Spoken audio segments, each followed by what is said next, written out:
Ready to move in premium triplex villas at Bachapalli APR Projects.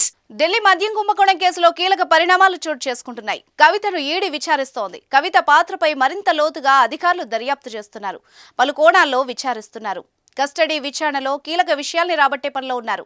తాజాగా కవిత పిఏలపై కూడా ED దృష్టి సారించింది. బుధవారం కవిత సహాయకులను అధికారులు విచారించారు.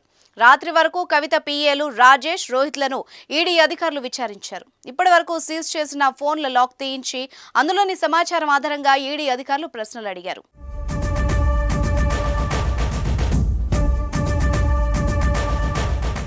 కవితను అరెస్ట్ చేసిన రోజున ఆమె ఇంట్లో ఉన్న వాళ్లలో మొత్తం 16 మంది ఫోన్లను ఈడీ అధికారులు పరిశీలించినట్టు తెలిసింది.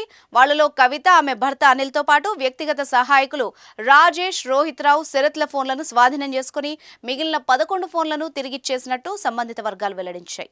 ఈ క్రమంలోనే అవసరమైతే విచారణకు పిలుస్తామని వాళ్లకి ఈడీ అధికారులు చెప్పారు.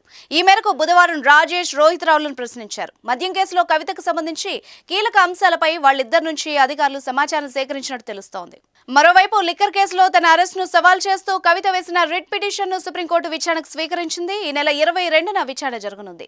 తన అరెస్టు అక్రమమని సుప్రీంకోర్టుకి ఇచ్చిన హామీని ఈడీ ఉల్లంఘించిందని పేర్కొంటూ కవిత సుప్రీంకోర్టులో పిటిషన్ వేశారు.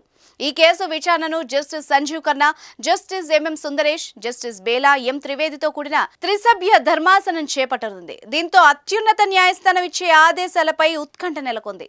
ఏమైనా కీలక ఆదేశాలు ఇస్తే కేసు విచారణలో మరో మలుపు చోటు చేసుకునే అవకాశం ఉంటుంది.